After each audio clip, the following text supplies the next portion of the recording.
is our speaker tonight, a very distinguished person who has experience in government at a very senior level and who has an extensive experience in the academic and scholarly world, and that is Dr.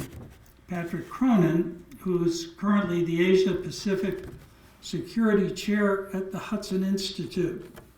Excuse me. And there his research program analyzes China's total competition campaign and the future of the Korean Peninsula and strengthening U.S. alliances and partnerships and other lyrical subjects. So I got to tell jokes up here every once in a while.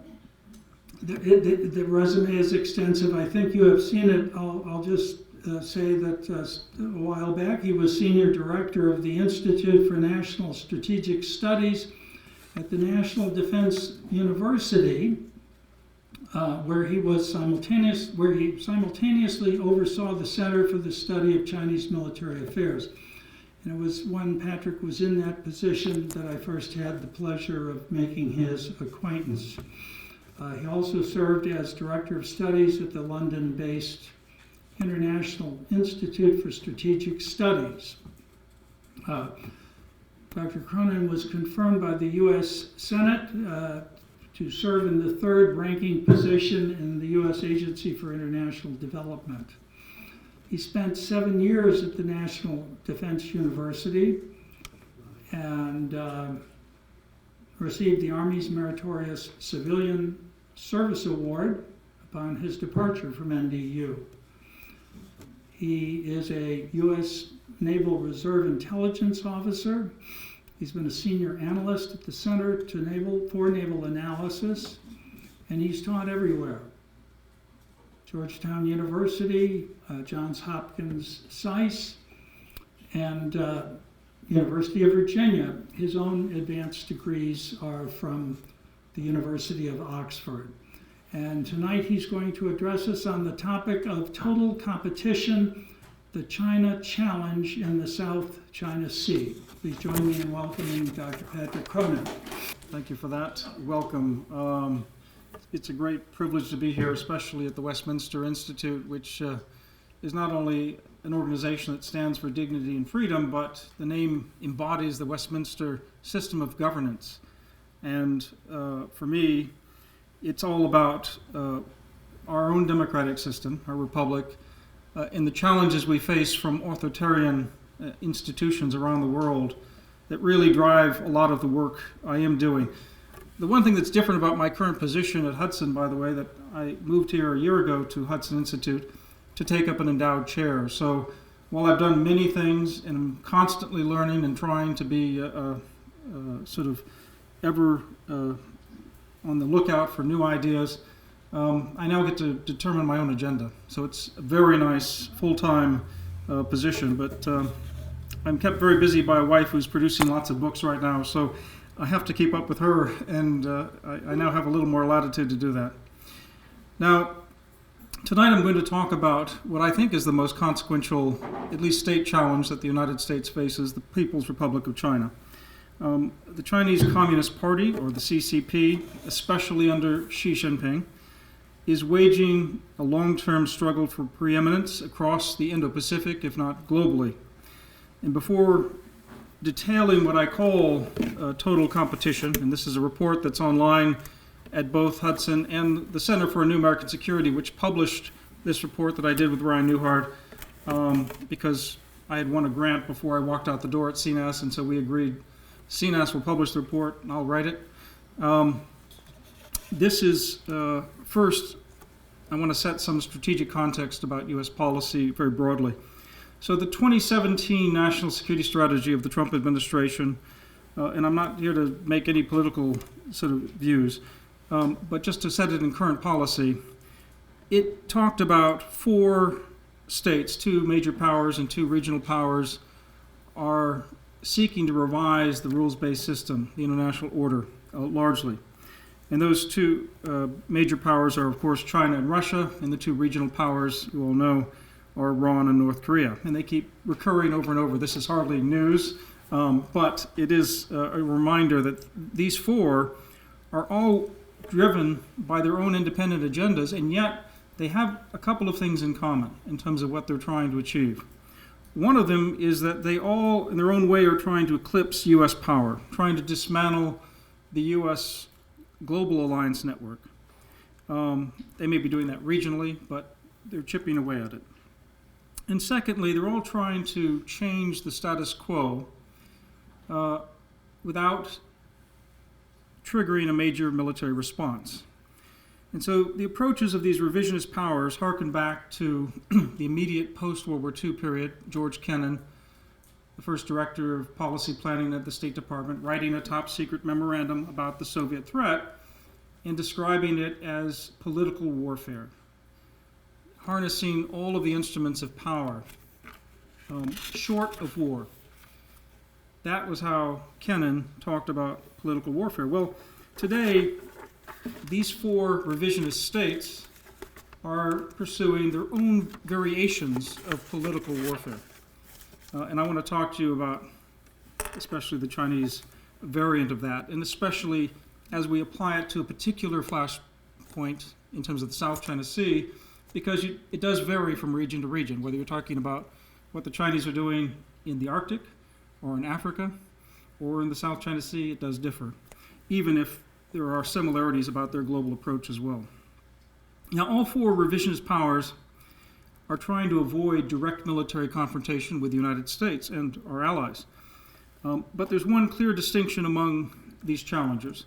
North Korea under Kim Jong-un, remember he only rose to power at the end of 2011, and China under Xi Jinping have refrained from lethal uses of force against the United States and our allies and partners.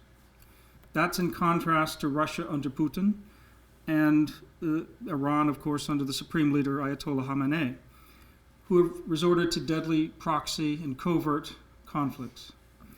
The drone strike on Iranian General Qasem Soleimani was, among other things, in this very narrow respect, an attempt by the United States to try to counter Iran's hybrid warfare. And you saw many people talk about restoring deterrence. General Petraeus, for instance, trying to restore deterrence. Well, essentially trying to restore the level at which Iran, in this case, would pursue lethal warfare. Lethal means as part of their greater political warfare strategy for influence in the region. Whether that ends up being beneficial or not, we'll let time tell. But needless to say, I don't think the Iranian regime is changing quickly or about to defer from its preference for a hybrid warfare, for essentially covert proxy warfare. That's the way Iran wants to fight a war. They don't want to fight a direct missile war, as we saw those ballistic missiles fly. Well, this is even more true of China. And as we talk about China in our new report, we're dealing with a regime under Xi Jinping who doesn't have the political questions being asked about his power. Yes, they're being asked in private, but he commands all the power that he can have, as much as anybody since Mao. And he is unstinting in terms of his party's direction and the strategy they want to take China in the direction of a China dream. So this new report, Total Competition, China's Challenge in the South China Sea, attempts to put Beijing's variant of political warfare as it applies to this regional zone of potential conflict, the South China Sea and the greater Southeast Asia. I'll connect this globally, but the point is, as you think about Southeast Asia and the South China Sea deeply, this broad strategy is what emerged. And I've spent a lot of time looking at this. Jeannie Nguyen knows that. I've been, many times to the region and all over every country in the region. And I'm not going to get into the details of all those countries, although happy to talk about them later. I'm going to keep this at the general level about the broad, integrated strategy that China's pursuing under the Chinese Communist Party. It's total competition in contrast in part to the idea of total warfare, because all wars and it's instead of political warfare, because all wars, of course, have to have a political objective. And this is not warfare. This is still short of force, as Cronin would have used political warfare. So that's why total competition is the title that we use this to refer to, because it has more in common with what the former National Security Advisor, my friend H.R. McMaster, calls co-option, coercion, and concealment than it does, say, our Defense Department's focus on, under General Mattis, under Secretary Mattis, the word lethality. We need more lethal forces, but at the same time, if lethality is all you're focused on, you're missing a whole lot about the strategy of dealing with the indirect approach that's coming from these revisionist powers, and especially from China. So total competition comprises 5 dimensions. It may comprise more, but these are the 5 that are central as I think about especially the South China Sea and Southeast Asia. First is economic power. Economic power is the overriding objective of the Chinese Communist Party. So unless we get that right, unless we start and understand that that's where they're starting from, that's what they're mainly being driven by, it's easy to get other aspects of this wrong. It's the justification for why they have to build everything and invest so much in activities and diplomacy to control lines of communication all the way to Africa and up to Europe, but certainly through their region in Southeast Asia and around the South China Sea. It's seen in the Belt and Road Initiative, which has become almost a brand name for Chinese infrastructure financing and investment, because it's enticing leaders to prioritize financial ties with Beijing over their own sovereignty and security issues. And if you can co-opt the elite in many countries, that's all you need to convince. Cambodia is a good case of this in Southeast Asia. Economic power is predicated, in the Chinese case, on achieving preeminence in leading-edge technologies. And it's in this very decade, now that we've started the 2020s, that China hopes to become the world's leader, not just in artificial intelligence, but in their 10-year plan that they made in 2015, the so-called Made in China 2025 plan. They plan by the middle of this decade to be leading and competing and outpacing the United States in quantum computing and in a number of critical technologies that are information-centric, as I'll talk about in a minute, and that have dual use. So it's not just going to get China potentially the economic preeminence they're after, it's going to open up the possibility for security primacy. Now, it doesn't mean it's automatic. I'm not saying these things are automatic. It's not just a strategy.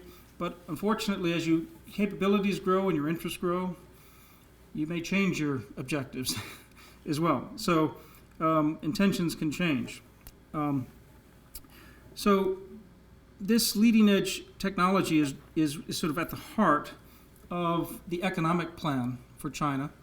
And you see this in something such as China's so-called military-civil fusion, which underscores the point that much of what the economics and the military programs of China are integrated in ways that we could only dream about in the interagency in the United States. It doesn't mean they don't have bureaucratic politics. It doesn't mean they don't have corruption. They have all of those things.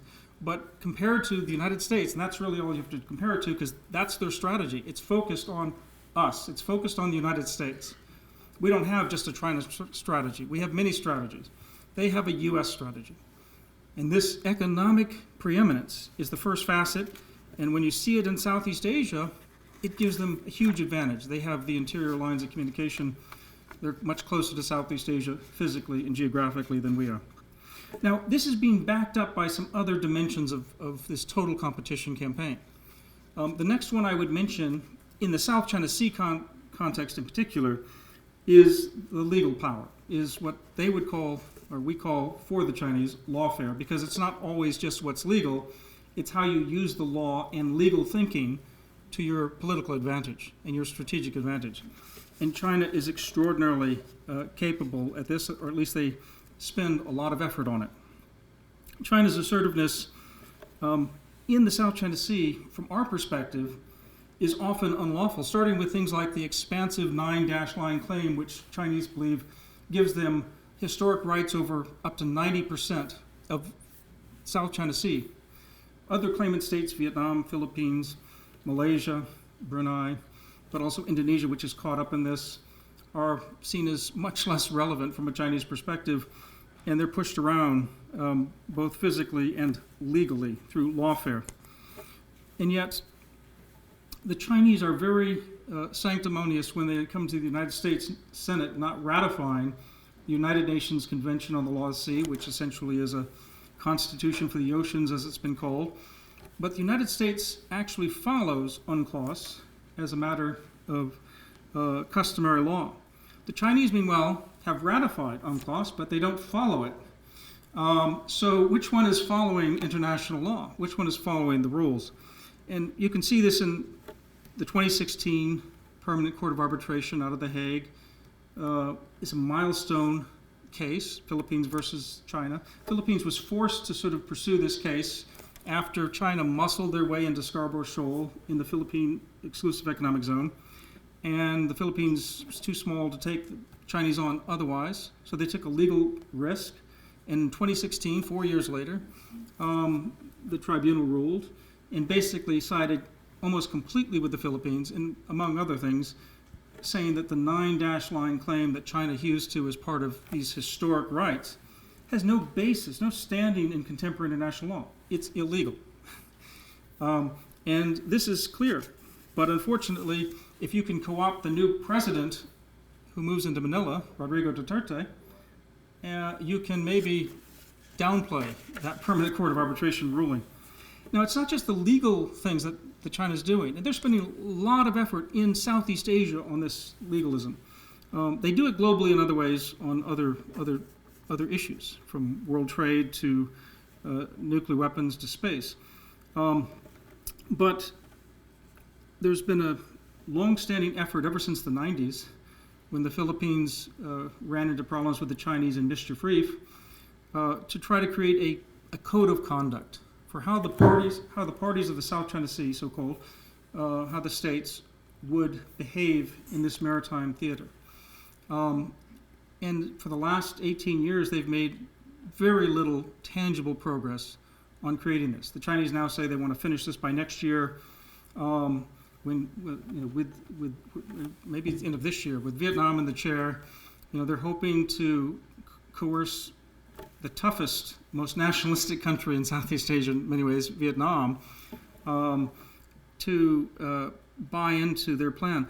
The Chinese lawfare here is that they want a quid pro quo. They want these countries to essentially accept that Chinese will be able to control the decisions on military exercises that the Philippines or Vietnam undertake, or they can control the resource exploitation of the South China Sea. Essentially, it's my way or the highway on terms of the rules of the road. So this is another way that they're using lawfare. A third dimension of total competition is something that I think doesn't get enough attention because it's really difficult to talk about in a democracy, and it's difficult to talk to a broad civilian audience outside of a narrow military one or maybe intelligence, and that's the psychological dimension of China's policy. It sounds sinister, and it is sinister, to be honest, because there are a lot of people in China who will watch this in the Ministry of State Security and elsewhere, who will be looking for planting messages in between the ears of officials around the world and publics and people who influence the public. You can see this in the military context in China, in the People's Liberation Army's so-called three warfares concept, which includes lawfare that I talked about. It includes information warfare, which I'll talk about a little bit more. It includes psychological warfare. But unlike our military, PSYOP doesn't stop with the military or the intelligence. It continues throughout the whole of government in China. So the foreign ministry, especially the foreign ministry, my goodness, the foreign ministry and the state-owned media are in lockstep on propagating a pugnacious, unified message. That's not too strong a statement. I could be much harsher on them. I read this every day, and it's just remarkable. No deviation. Such propaganda, but propaganda with a psychological message most of the time. That's the difference. So it's not one-off. It's not listening to pundits on television here in Washington who throw out a line or spin. This is real psychological operations. We will hammer away at this until they change their mind, beat them down, divide them, whatever the objective is. It's driven. And the Chinese Communist Party has institutionalized psychological operations. Well, from the beginning of the Communist Party, this is in their DNA as a party. Not as a Chinese people, but as a party, this is in their DNA. This is what they do. And that's why because it's not in our democracy, in our democratic systems, we don't do it. We don't usually understand it except for the narrow, slivers of government that may be assigned the task of thinking about it. So China weaponizes everything, from rare earths to tourism to bananas, to shape a storyline, to shape a narrative, to enforce censorship abroad. The United Front Work Department plays with the minds, especially of overseas Chinese. So that's why overseas Chinese in Australia can be shouted down in their own university classroom if they stand up for something like Hong Kong and the Hong Kong protests, or if they talk about the Uyghurs. The Chinese go after them, and they put enormous pressure on them. And through these and other means, the CCP manufactures a fictional strategic narrative about China. Messages like China's rise is inexorable, America's decline is inevitable. China preserves the rules-based system. Washington threatens the rules-based system. China's handing out win-win propositions to regional elites if only they accept connectivity to Beijing on its terms and forgo alliances and partnerships. And that's the psychological messaging that's coming through consistent unitary messages from the ambassador here in Washington, to their ambassadors around the world, to their foreign minister, to every state newspaper, every state organ in China, and to their professors and university professors. Even when they're independent, they're being fed the same talking points, and they've put their own personal spin on them, but it's the same psychological message.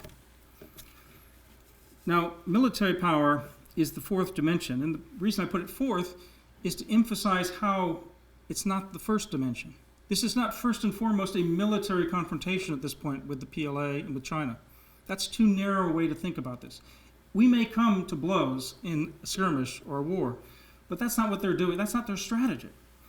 Their strategy, again, is to win without fighting. And so the military power of the PLA resides very much in support of the party, the Communist Party, and within this comprehensive framework of total competition, in which economic policies like the Belt and Road are meant to expand the maneuvering room. Indeed, Wang Jisoo, the top American expert at Peking University, he helped create the Belt and Road Initiative when Xi Jinping went to Kazakhstan and went to Indonesia to set this up with major financial money backing behind it, to create this broad playing field, this maneuver room for Chinese policy, so that they weren't just simply hemmed in by Taiwan anymore or some other local issue. So it was a breakout strategy for them. If we think about maneuver in the military context in the United States, we're thinking usually very tactically on a battlefield. But here you've got the Weiqi, the Go game board here, with this positioning going everywhere. In this case, though, making sure that they will ultimately prevail and control the South China Sea so that they can deny the United States Navy military access to shift the balance of power against them in any way.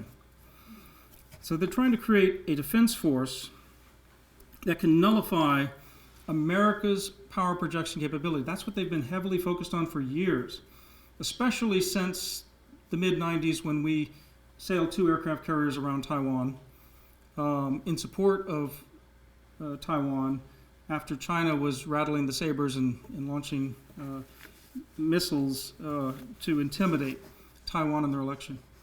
And it goes back to even 5 years earlier when I went to Beijing and talked to my friends in the PLA. They were very eager to learn about our first Gulf War success, especially this precision-guided munitions regime that we seem to instantly win the war against Iraq. And lo and behold, what did the PLA build? Well, they built a precision-guided munitions regime to mirror that. And after the Taiwan episode in the mid-90s, they started building a cruise missile and ballistic missile shield in what is referred to by the Americans as an anti-access area denial strategy. So essentially, if they can reach out to 1,000 miles or 2,000 miles with these missiles, you put at risk with the single missile an entire aircraft carrier. you make it very risky for the United States to be able to move in. The way you can see how the risk in the Persian Gulf applies to U.S. high-value targets, ships. And so a lot of those exercises that the United States runs, even though the Fifth Fleet is in Bahrain, are run outside of the Gulf.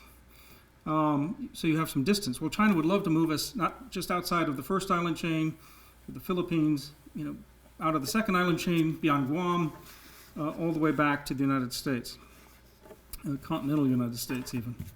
And that's their plan for this military. So in the South China Sea, they're leveraging not just the Navy. It's not just gray-hulled naval assets. It's what Andrew Erickson and other specialists who've talked about the three navies that China employs. Famously, they use the white hulls. They use Coast Guard. They use law enforcement ships.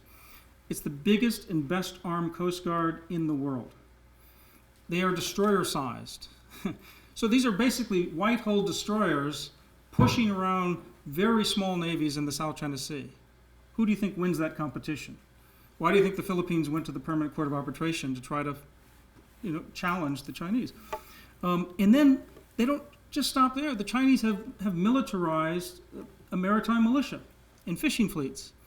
So they're actually the vanguard of what they call a cabbage strategy or an echelon strategy. So in the Philippines this past year, around Little Thitu Island, you've got the maritime militia swarming, 113 ships at one point, as the Filipinos were trying to repair the base that they have on that little island. It's a little bit intimidating, but those maritime militia were backed by Coast Guard, and then further back by the PLA Navy. And then, of course, the missile forces on land and beyond as a threat. So the point was, we don't even need to send you a message clearly. We just, you know what we have. Do not run afoul of Beijing's wishes. And that's how they're operating here. But it's the A2, AD capabilities, these missile capabilities that they really hope. These are the DF-21D you've heard about. That's a medium-range anti-ship cruise missile that's meant to threaten our expensive naval ships, which are fewer in number than they should be. And our DF-26, which is even a longer range, it's an intermediate-range ballistic missile, which is meant to go and strike hard targets like Guam, where we have U.S. territory, and it's unfortunately a very vulnerable, small geographic area, no strategic depth. So this is exactly what the Chinese are trying to do, push us out of Southeast Asia altogether so they can then write the real rules of the road. And even more concerning than the sort of visible military components of China's military modernization are the less visible, the invisible ones, and how they're harnessing these. And this is where the so-called new domains of cyberspace, outer space, the electromagnetic spectrum, often lumped together. So it gets very, it can get very technical in terms of talking about the command and control, or C4ISR, the command and control, in the communications of computers, and for intelligence, surveillance, and reconnaissance. It's basically all of the communications and hardware that they're using, whether they communicate with space or undersea or over land, and being able to harness that or deny us the ability to communicate is really what these systems are focused on. And they've created something called the Strategic Support Force. What an innocuous name. Who's afraid of the Strategic Support Force? Well, we should be. I'm afraid of it because it's actually the integration of these new domains.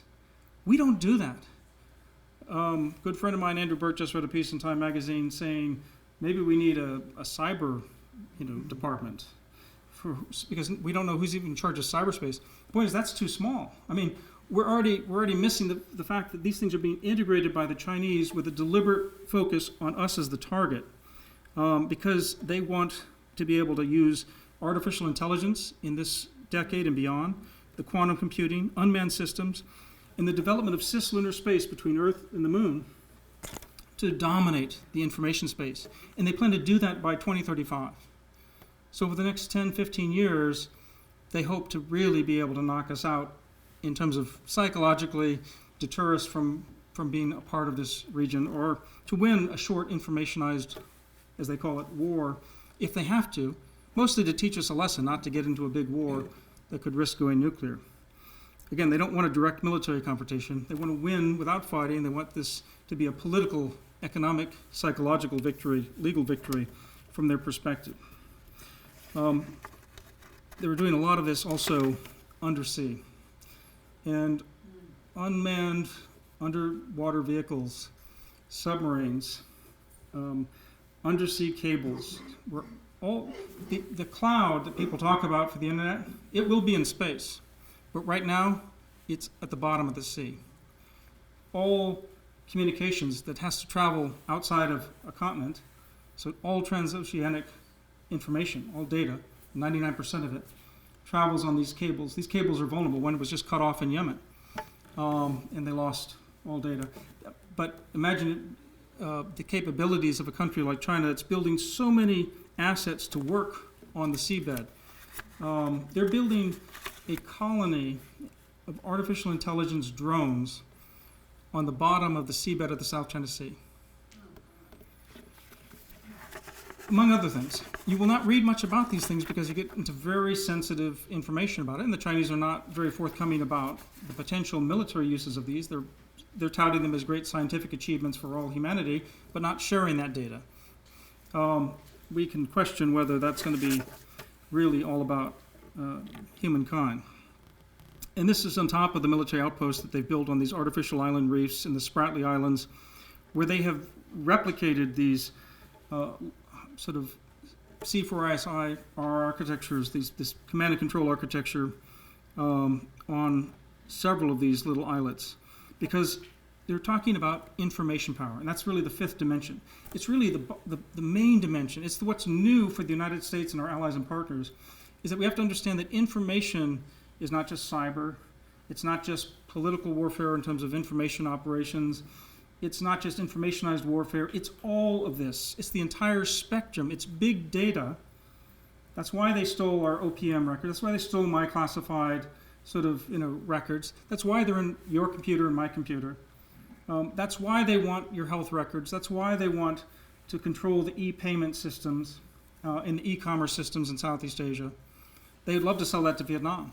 Vietnam says, you know what, maybe we could find another sort of provider than Huawei, which would be a good idea. But we're going to have to provide alternatives and work with others to do that, because it's going into their big data databases that you can only imagine how big they are in terms of how they will use this information for their objectives of the party. So information power is at the heart of everything they're doing. It's the holistic way as information and data have been central to what's been loosely called the fourth industrial revolution. This is a revolution marked most of all by digital transformation of our economies, of our militaries, of our societies. Well, it's changing all of our lives. We know that. It's changing how the military will operate. It's changing how the economy will operate. And right now, China is poised to lead in that. They're not leading yet, but they're the ones who have caught up and have direction and money and purpose and a plan. And we're kind of, we got all these things going on. And it's a challenge to get on the same.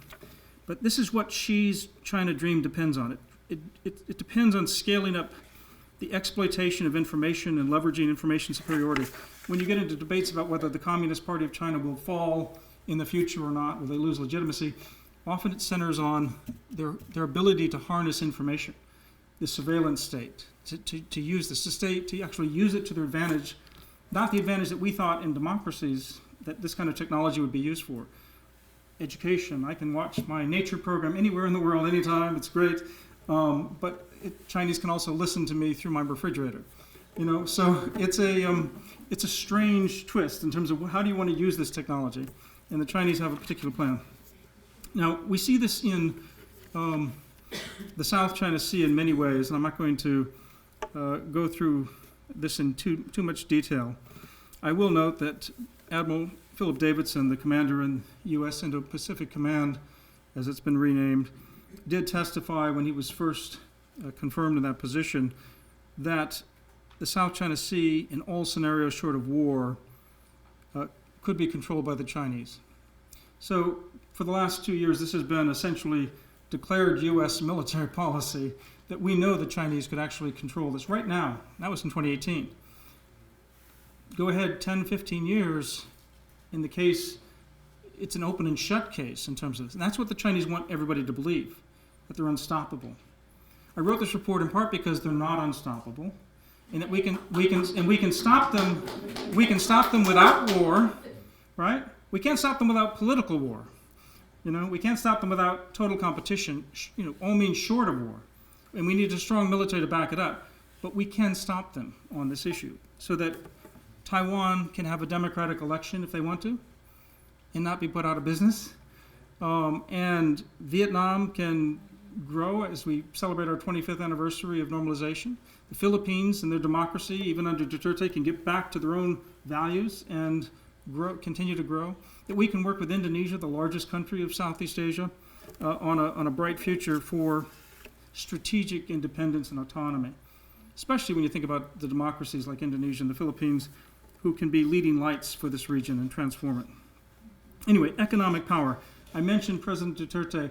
He has essentially been co-opted by Xi Jinping, who has dangled tens of billions of dollars of Belt and Road Initiative projects in front of him. And so far, as of right now in January, they've spent a couple of $1 million, as far as I can tell, after tens of billions of dollars of promise. They built a couple of bridges that were not really significant. Most of the big projects have been stopped by the vetting, because it turns out that the Chinese wanted to put a smart city, so-called, a surveillance state apparatus, so that they could look over Taiwan, they could look over military installations. Not a great idea, it turned out. And there are other major problems with these Chinese investments, because they have an ulterior motive in these investments. All development is difficult, as somebody who's worked in this field, but nonetheless, they've run into problems here. They want a quid pro quo, Beijing does, for the joint development of the energy resources around Reed Bank, where there's tremendous hydrocarbon exploitation to be had, and the Chinese have stopped the Philippines from developing this. So the Chinese are saying, we know it's in your exclusive economic zone, we're going to give you a great deal. We're going to let you keep maybe just more than 50%, and we'll develop it, with you. In fact, we're the only ones with equipment, so we'll develop it for you, and we'll share. Don't worry. And all you have to do, Manila, is just drop that legal issue, that 2016 arbitral panel. Just because the international community ruled that the 9-dash line was unlawful, you don't have to accept that. And if you don't accept it, nobody has to accept it. It's the China rule. And that's what they're trying to do. That's the economic power. You see that right now. The e-commerce and e-payment that China's leading in right now, my cousin spent 10 years in Mindanao doing this, and he's been going around working with the G20 countries on what he calls inclusive financing. It's a great idea for helping poverty alleviation. The problem is the Chinese are exploiting it for big data. They're exploiting it they will control the retail market throughout Southeast Asia on the backs of this e-commerce and e-payment system that they want Alibaba and Tencent and other Chinese companies to run. There need to be alternatives and brakes on that. China doesn't have to be cut out of this. It's just that they shouldn't have exclusive control. That's what will give autonomy and independence and confidence to Southeast Asia, not to be exclusively controlled by one power. The lawfare issue, I mentioned, among other things, the 9-dash line, but it's around the Natuna Islands, very important islands for Indonesia. Indonesia is not a claimant state like the Philippines or Vietnam or Malaysia, Brunei, or Taiwan for that matter, in the South China Sea, but China has drawn this expansive 9-dash line, and it cuts into the waters of the Natuna Islands. And so even this month, you would think the Chinese were smarter than this, right? They want to court Jokowi, as the president of Indonesia is popularly known, President Widodo. They want to court him, and they have been courting him assiduously, including in the e-commerce market, and yet they wanted to insist publicly that the 9-dash line was legal and was their historic right. And they got into a shouting match in the press this past month with Jokowi. Jokowi was the one who walked it back. He has to, because everybody in the region in Southeast Asia has to balance trade with China with their security interests. And he said, President Widodo basically said, well, there are no Chinese foreign ships in those waters right now, therefore there's not a problem. But there is a problem, and they know it. So that's the lawfare issue, that China thinks law doesn't matter there. We'll just say it's historic rights. The psychological operations at work with shows of force and military exercises, the propaganda I've mentioned. Foreign Minister Wang Yi has called the United States in the last couple of months the world's leading troublemaker. And they've just, especially over criticism of our own criticism of Xinjiang. They're racing the whole sort of treatment of more than 1 million Uyghurs in Western China because they don't like the reporting. Literally, there was the China Daily had the even an editorial cartoon with a big American elephant, basically looking at Uyghurs and Xinjiang saying fake news.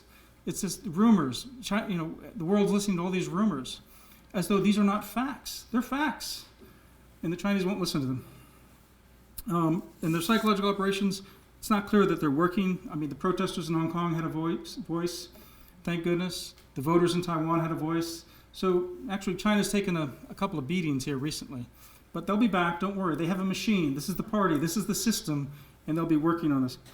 The military and maritime power, in terms of what they've been doing recently, I've mentioned the swarming around Pagasa, Thitu Island, when they were harassing fishermen around Reed Bank. They actually sank a Philippine fishing boat. They left the 22 Filipinos in the water without a working radio. So when I say this is political warfare and they haven't killed anybody, they left them almost for dead. It was a Vietnamese boat that picked them up and rescued them. The Chinese got out of there. They didn't care. I mean, that kind of, this is within the Philippine exclusive economic zone. So this is not something close to China. This is the Philippines, being pushed around by big China and being told what to do. That's how they're using their military right now. And they're using these maritime militia ships because they're steel-hulled. Xi Jinping made sure that the maritime militia had not wooden boats, and I've been on one of the Vietnamese wooden boats that was sunk back when they had the oil rig incident. These are steel-hulled boats that are designed to be able to ram. So they're using them like gray-hulled ships, like military ships.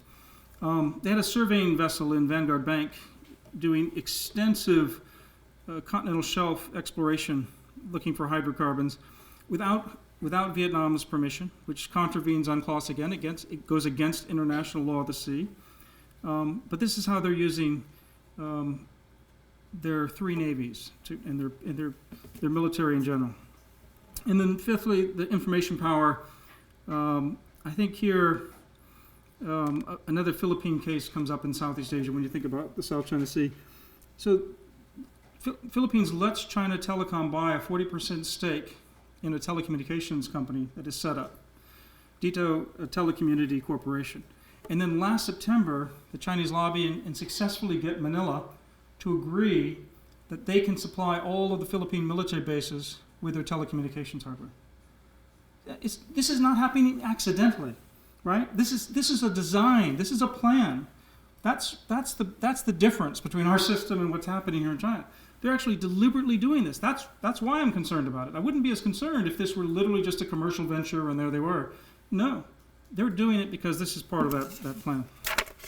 Anyway, the challenge and response, very briefly, for me, is to do three things. We have to counter China's strategy, so understand this this total competition strategy. Then we have to deter escalation, because as we put pressure on that strategy, we saw what happened with Iran. They didn't like economic sanctions, and they tried to fight out of it, and that escalated. There will be escalation from China, perhaps. So we have to be able to deter escalation. That is, deter China from thinking that they can use military force. They can scare us or scare our allies and partners. The whole idea is not to fight the war, too. We're working on the same script on that. We're nuclear powers. This is a bounded competition. So there's a good chance that officials will not escalate to a certain level. But we're going to have to be able to be aggressive on that, because as you move into artificial intelligence and quantum computing, you're moving at the speed that you've never seen before in terms of information flow. And we're going to have to then adapt institutions. We're going to have to do things like political warfare. We used to do things like that, but we got out of that business. So we're going to have to, as we think about countering China's strategy, clarify China's strategy, make sure we understand this total competition, this political warfare, this gray zone operation broadly defined. We're going to have to integrate our policies better, and that's a long haul for us. But we're going to have to start to break down the barriers, and that starts early in education and training. It goes right through policy decisions at the top. And we're going to have to increase our public diplomacy broadly defined.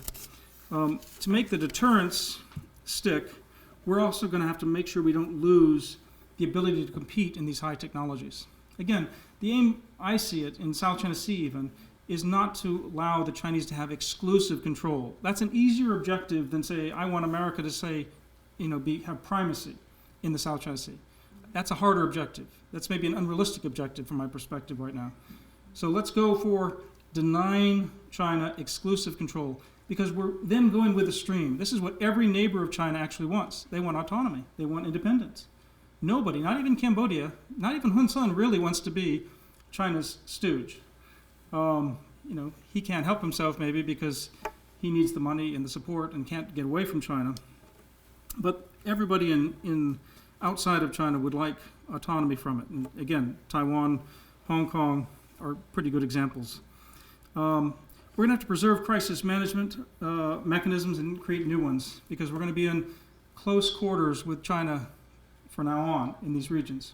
And they're going to be more contested under the sea, in space, as well as all the normal domains. And we're going to need crisis management mechanisms with the Chinese and with our allies and partners to avoid escalation.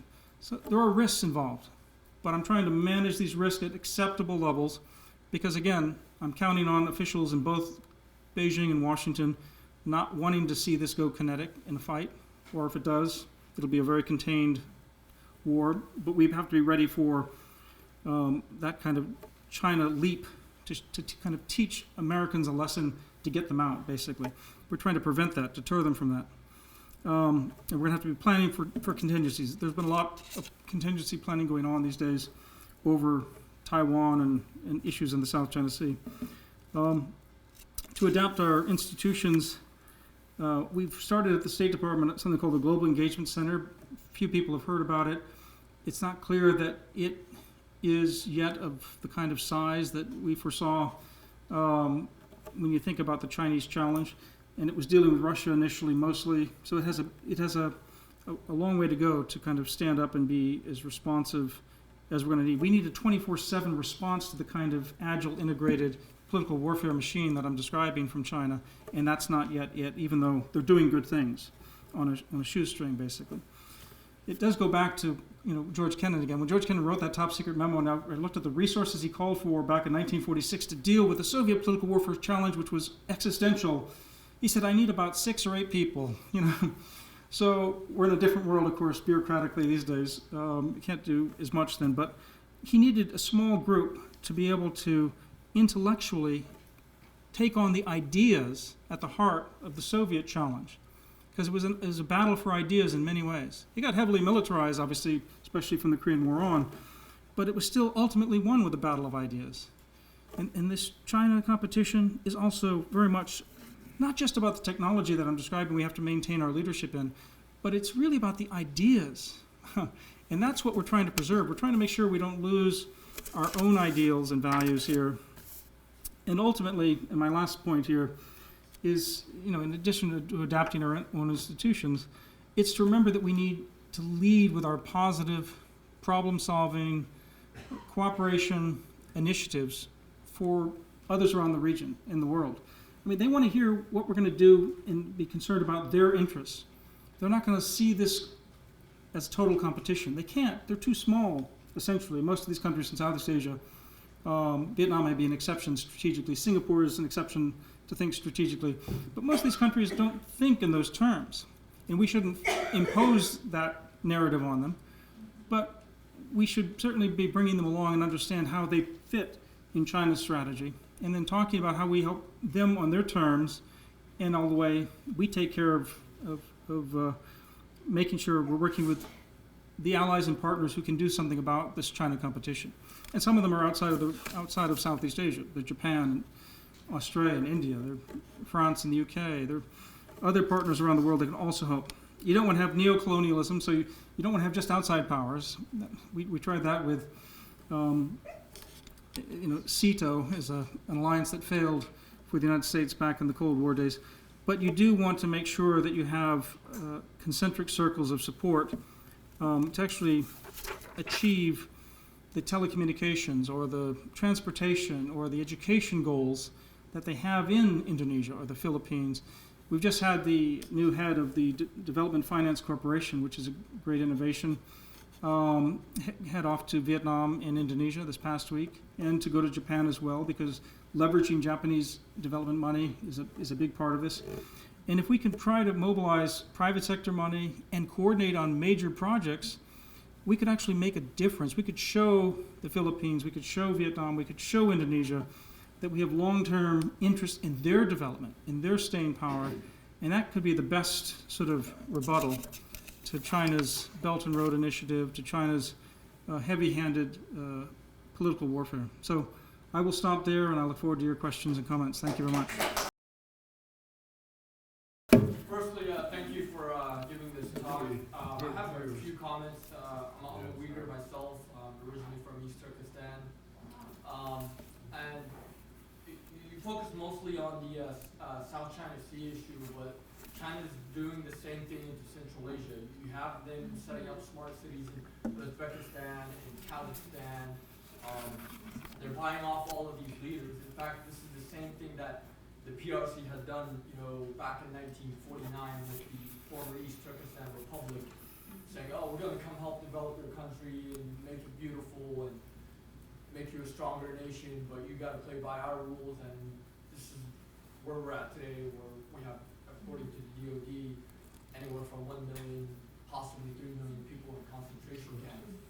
So I think that the United States, and this is my own opinion, I think the United States needs to work with, regional powers, regional countries, in Central Asia, not just exclusively in the Southeast Asia.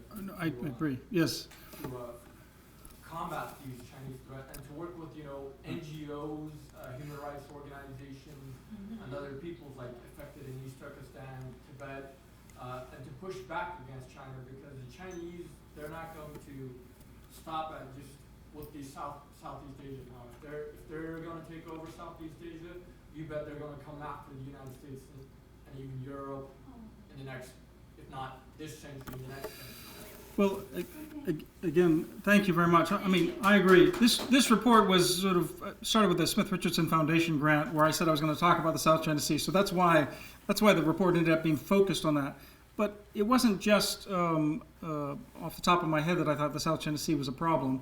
This is the maritime area where China has the most open running room. It's not the East China Sea where Japan stands in their way with the United States. There are no real military alliances that stand in their way. It's vital for them. It's a springboard into the Indian Ocean and the rest of their Belt and Road Initiative, their maritime Silk Road.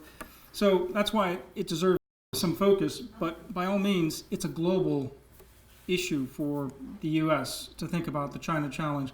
And this total competition in various forms is being practiced in every region, including the Arctic and in outer space, as well as in cyberspace. So it's something that does rhyme. So Central Asia, very, very important. I think on the Uyghur issue, I mean, if people haven't seen by now, one of the many documentaries, the classified documents that were leaked, the official documents that were leaked out of China. Even the PBS NewsHour had a great episode on this just a couple weeks ago. So this is not right-wing media. This is this is mainstream media saying these are facts. These stories are overwhelming what's happened in Xinjiang, and that's what China's done to Chinese citizens. So if you're non-Chinese, good luck. But I mean, this is how they're treated Chinese citizens. It's very telling. Anyway, and Human Rights Watch was just, the head of it, of course, was trying to go to Hong Kong, and they blocked him from going in to talk about the human rights abuses and the heavy-handedness of Beijing there. So yes, we should be working with NGOs, non-governmental organizations, We should be mobilizing with other allies and partners, like-minded actors, civil society. Yeah, because this is a total competition, a political warfare, and that's exactly how we need to do it. And we have to work with the local actors on the scene who are able to stand up and say, look, we want independence, we want strategic autonomy, we want freedom. We don't want to be run in this by the Chinese Communist Party. Yes, ma'am. Thank you. Yeah, I don't know if we're using the mic after all now, so please. I better not use it. Yes. Well, you did not talk about academia. Virginia Tech. Most of the students where I work at the Northern Virginia Center, many are Chinese. And we're giving them our technology. The other thing you didn't mention is the Uyghurs and the Christians, the persecution of the Christians. I think many Christians in this country are very aware of what the Chinese are doing. Also, of course, organ harvesting. And then there is the other thing, I'm sorry Right. I'm throwing so much at you, but Chinese nationals coming here and having babies, right? And so they have children who are American citizens. That's another issue that we're not addressing. I would say one of the most important, though, is in academia, because I see it every day, and they're lovely people.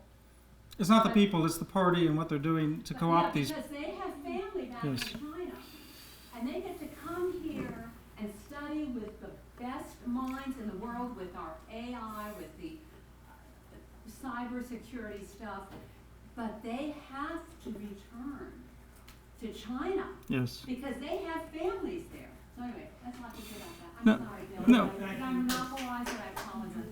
But academia is such an important part. And Yes, would I agree. say Japan is our ally. We need to keep the questions so. Right. No, it's a strong statement. I mean, the fact is that the Chinese are able to exploit our open systems, including our universities, our think tanks. So money flows into think tanks. We get no money from China, by the way. We don't accept money from China. But our universities accept and recruit lots of Chinese students because they're paying full tuition, and they need the tuition because they're driven in the sciences and they want to contribute, so they're smart and they're overachieving, and that's a good thing for a program. But what's the cost of the program if you're working on sensitive research and that's flowing back to China? There's a cost. So there needs to be some vetting. There needs to be some thought going into this from a security perspective. And this is where the government, when I talk about adapting institutions, I was using shorthand in the report. There is mention of academia and think tanks. And that's because we need to start a process of intelligent oversight so that we can minimize the risks. There will still be risks. We're not cutting China off. This is not about the containment of China. But it is about making sure that we're vigilant about the Chinese Communist Party's activities, because this is what they're doing. They're going in there insisting that their students, no matter, it can be an 18-year-old from anywhere in China, that they must spy on their professor. They must issue reports, and then they're working in the labs and on technology, and the stakes go up even higher. So this is a real problem. And on top of, yes, religious freedom and the human rights issue and organ harvesting, which still goes on, which is amazing, absolutely, that's another problem altogether. Sorry, we've got people on both sides of the room here. Why don't we go to this side of the room first? Then.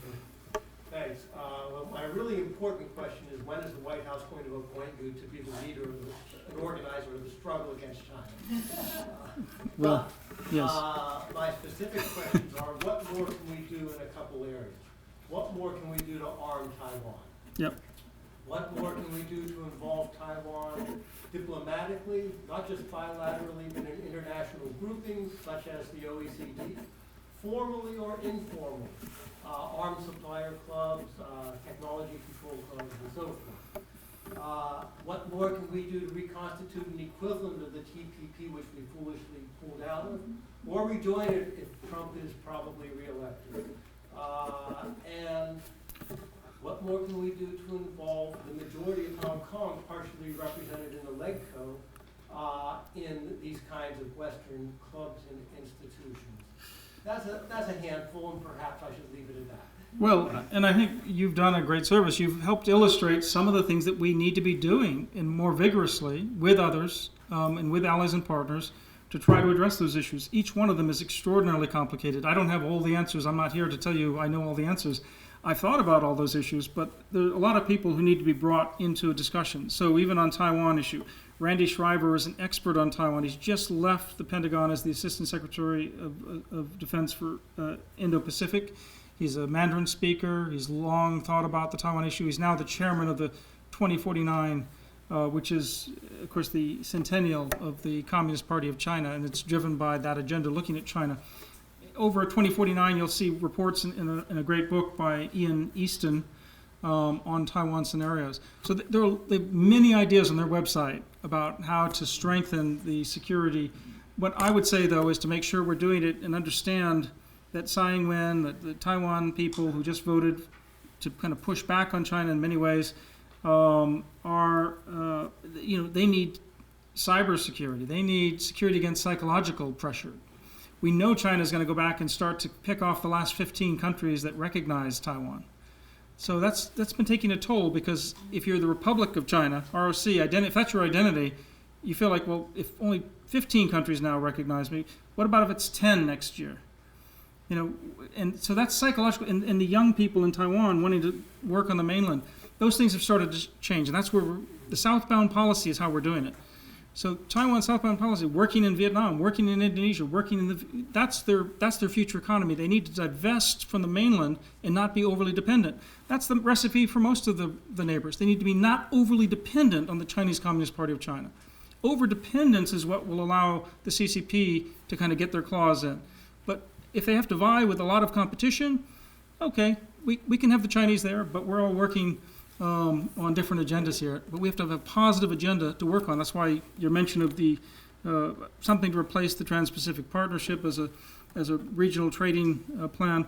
Yes, we need that. We're working right now just bilaterally. It's not adequate. It's not sufficient.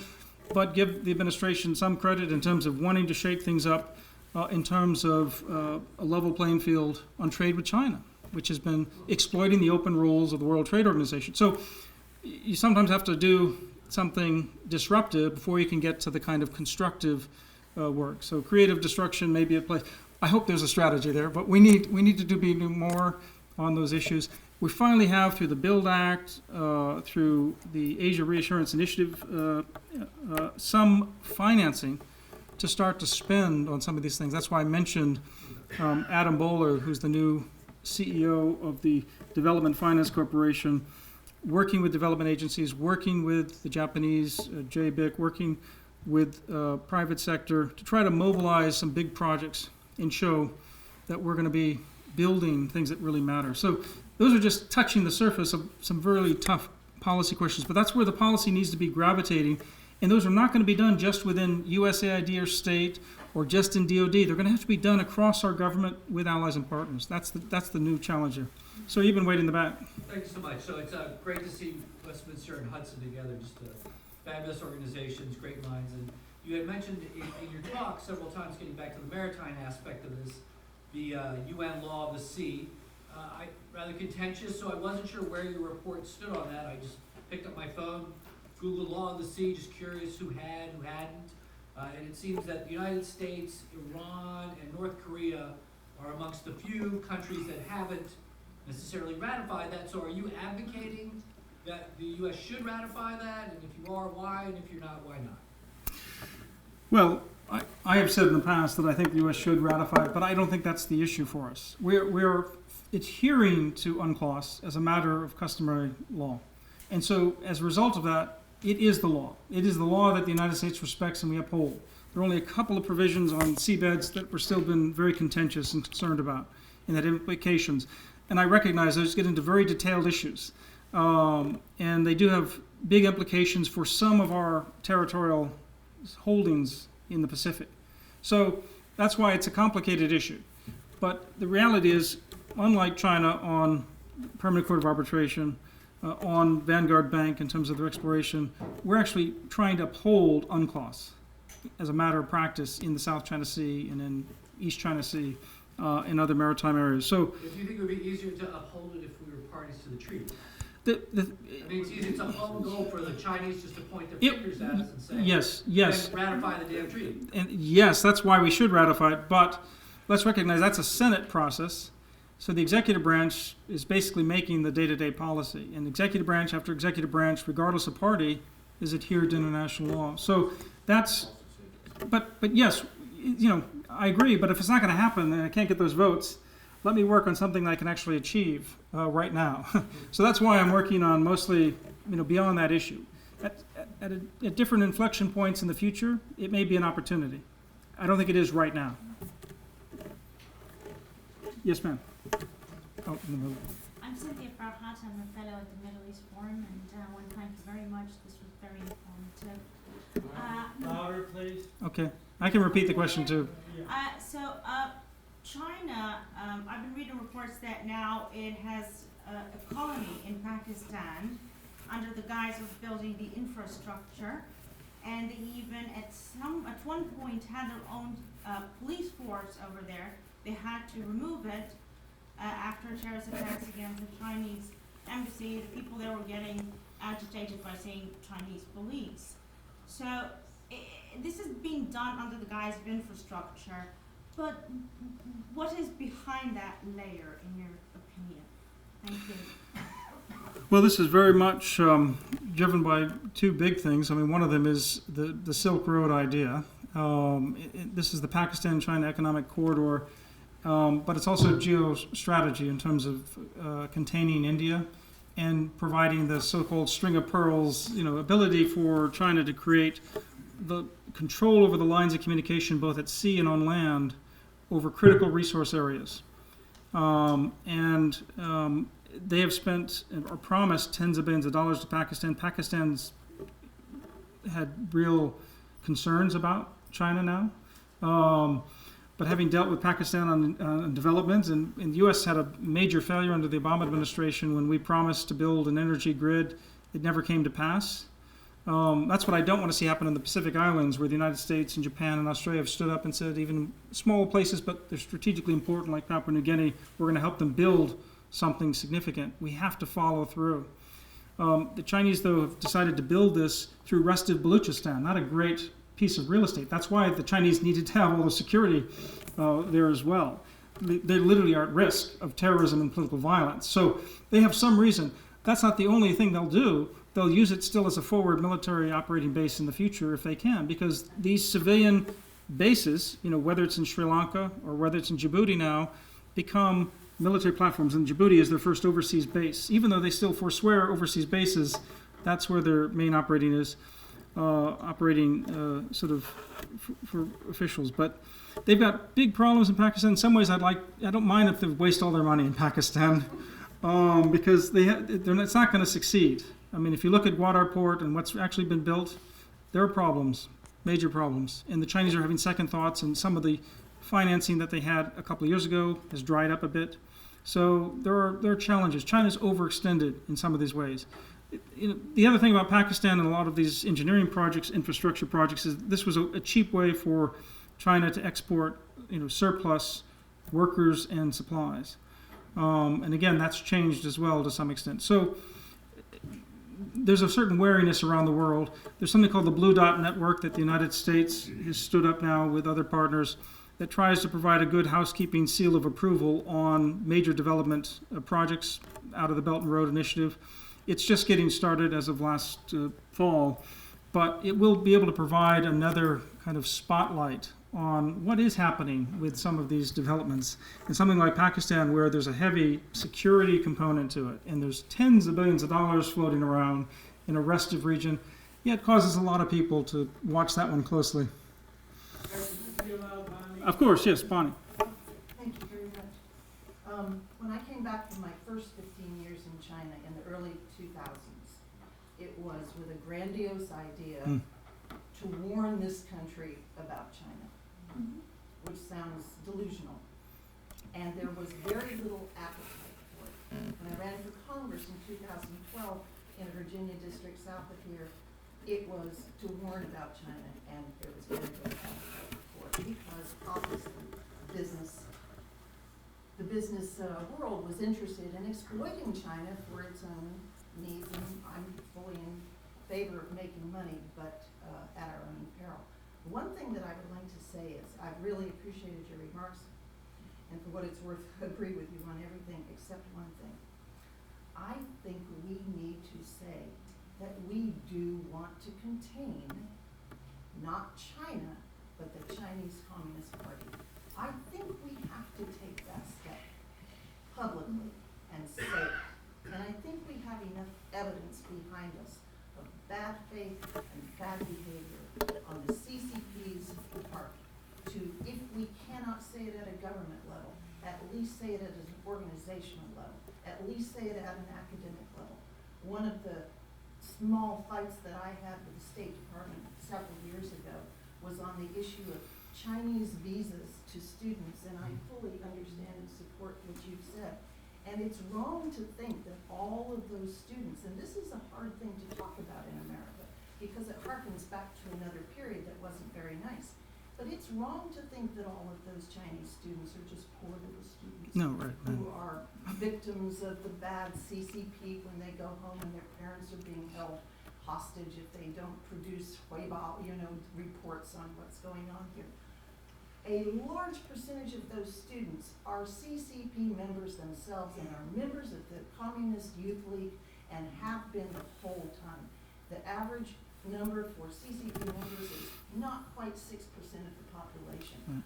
In my studies, I reckon that almost 40% of Chinese students who come here are already members of the CCP or one of its organizations for young people. So by definition, they have sworn an oath of loyalty to the CCP, which is the board on Star Trek.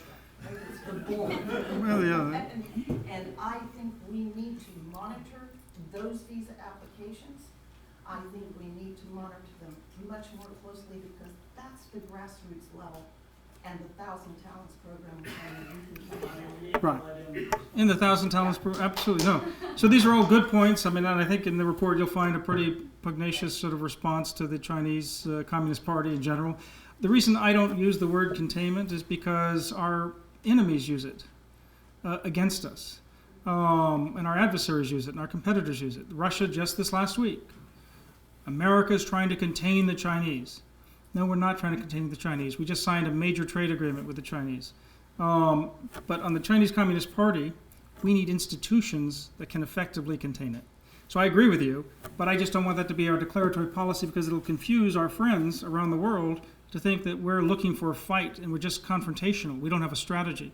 We need effective strategies, both positive strategies that have nothing to do with China in some ways, I talk about in this report, but have everything to do with what we want to build together, the brighter future we're building with free people around the world for the future.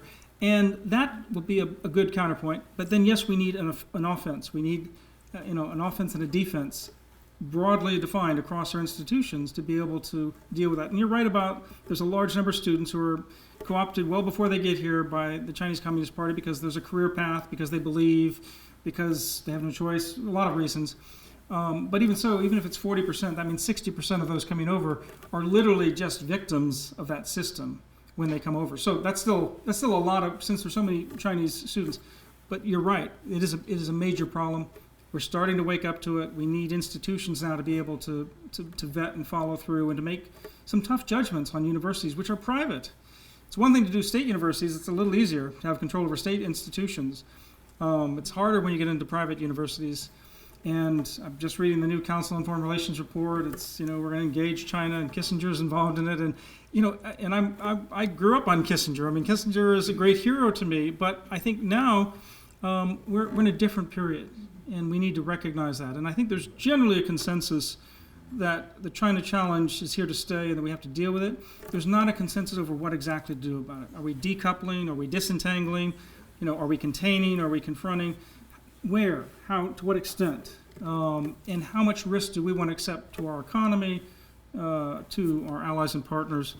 And who are we bringing along with us on this? So we have a lot of big questions to ask on this issue, which is why we do need, integrated. And there are some very good people at the White House. Matt Pottinger has been promoted to Deputy National Security Advisor. He's a Mandarin speaker. He's really bright. Working with David Stilwell, the Assistant Secretary of State, on this is another Mandarin speaker and bright fellow. Chad Sabraja is the first ever Deputy Assistant Secretary of Defense for China. at the Defense Department. Very bright guy, former defense attaché in Beijing. So we've got in place some really good people, but our institutions are kind of sclerotic, and we have political dysfunction, and we have disagreements, and obviously we have impeachment and other issues going on. And this is preventing us from doing the kind of institution building and creativity and forward leaning. And then, yes, we have a president who's populist, right? And he takes on the opposite. So the trade agreement, it might not have been the right thing economically. He's maybe right about that. But what is the alternative still remains the question. So if you're going to destroy something, make sure you've got a better alternative. And that's what we're still casting about for. Anyway, Bob, how are we doing? I'm happy to, yeah. And why don't we hear from they come here all night. Let's at least hear from them both. Yes, there are two hands. Yes. Quick question. Go ahead. How does North Korea fit into China's plan? Quick question. Okay. North Korea is the buffer state neighbor. China lost a lot of people in the Korean War. They now feel they have come back to center stage, and they want more control over the Korean Peninsula. So if we think crossing the Yalu was something in 1950, the next crossing of the Yalu could be in space, it could be in cyberspace, it could be a lot of things, but it's very important to them. So they are willing to help the United States when their interests overlap. That is, they don't want a war on their border. And if they think they can coerce or coax us into talks that lower tensions with North Korea, they'll go along with that. But they'll look for creeping influence and control. It's North Korea that doesn't want much to do with China, or anybody else, by the way. North Koreans are fiercely independent and paranoid about everybody. And it was interesting on North Korea just to see the turnaround in China-North Korean relations that happened in this early 2018. And that was in direct response to President Trump saying, I'm going to meet at a summit meeting. Suddenly, the young leader, Kim Jong-un, was on a train to Beijing when he had been held at arm's length for 6 years. And then there were several summits after that, and the Chinese are playing a big role. So it's very important. Yes, ma'am? Yes, I want to follow up on the comments that this lady had Yes. spoken about. Because I lived in China for a number of years, and actually I lived in the far north, and I taught at a university where I thought my students were unusual because they were all what we call cadre or cadre. So my students had all traveled, and I noted that they had special privileges, and these are the youth that ended up coming to the United States. So I'm confident that whoever was allowed to come study in the United States were thoroughly vetted down to their In China, DNA yeah, right. within the Right. Communist Party. So Sure. these are no naive youngsters at all. I mean, they know what their mission is, very much so. I'm saddened that in some respects we were not equipped who came over, and that we should have made a genuine effort that if you want to have the privilege of studying in our universities, you're going to get a full course on George Washington, Thomas Jefferson, Declaration of Independence, and everything about free enterprise and everything like that. We should have indoctrinated them back and sent them back with that kind of information. Right. But they're not here to study liberal studies. They're here to study engineering and physics. And I don't care. no, I know. They wanna I agree with you. No, Anyway, my question Yes. though is, we should have seen this coming, because even when I was in there, when you were in there, I saw what was going down, and I came back to the States and ended up at the National War College, and I was trying to conduct war games to demonstrate to the other officers there that what they were going to see, because American businesses doing businesses in China, our technology went with them. And Boeing brags about when a Boeing aircraft flies to China, it's flying home, okay? And it was my effort to try to explain to these officers, you're gonna see your own technology being shot back at you. And when you see those little sailors with that Chinese flag standing on a shoal or some island in the middle of the South Pacific, please go over there and blow them off of it now, because once they plant a flag, they aren't budging. So we knew this was going down 20 years ago, and we're a little bit late. Now, the thing is, with this Belt and Road thing, they're pushing into territory. Yes, they're pushing into territory where they're not welcome, and certain countries are already pushing back. Are we looking into that? Very much so, and I think the Blue Dot Initiative is just one sort of token program on these issues. No, thank you for your passion. There were a lot of people looking at these issues in the 1990s. I mean, when I was dealing with the PLA in 1991, I knew what I was dealing with. I knew what they wanted. They wanted to weaken the U.S.-Japan alliance. They wanted to find out U.S. technology. It was pretty obvious, but it was confined more to the military and the intelligence sphere, while business was allowed to run amok, and academia as well opened up their, as part of integration and thinking that there'd be convergence. Anyway, we have to work with the partners and countries that are at risk of and vulnerable to both debt and political influence from China. And this is happening in Africa, it's happening in Eastern Europe, it's happening in the Central Asia, it's happening in Southeast Asia, it's happening in Latin America. It's indeed in the Caribbean and in the Pacific Islands, where the Chinese actually declared this past year that they want to take their Belt and Road Initiative and make sure that it precedes military cooperation to follow. So they're actually open about it now. I mean, how brazen can you be? Because first they were saying, oh, this has nothing to do with security or military, it's just out of humanity we're doing this. No, it's not.